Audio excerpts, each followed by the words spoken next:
Cumhurbaşkanı Şevket Mirziyoyev 3 günlük ziyaretle Macaristan'da... В Будапеште пройдут переговоры на высшем уровне.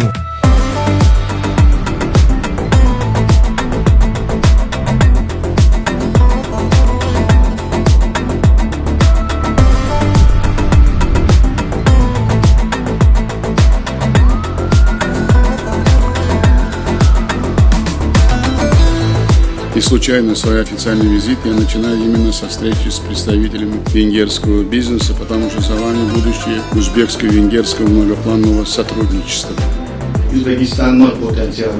Узбекистан огромный потенциал. Этот форум свидетельствует о том, что предпринимательства видят очень большие возможности, они открыты, они готовы принять участие в дальнейшем развитии Узбекистана.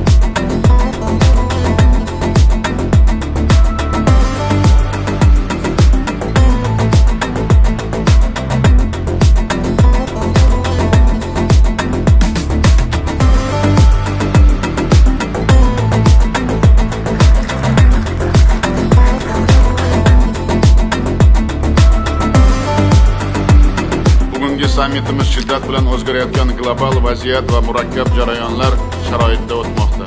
Shu sababli dolzarb muammolar yechimi bo'yicha davlatlarimizning umumiy yondashuv va pozitsiyalarini kuchaytirish har qachongidan ham muhimdir. Budapesht sammitida qabul qilingan muhim qaror va hujjatlar qardosh xalqlarimiz o'rtasida tinchlik, hamjihatlik va barqaror taraqqiyotni mustahkamlash yo'lida yangi sahifa ochishiga ishonaman.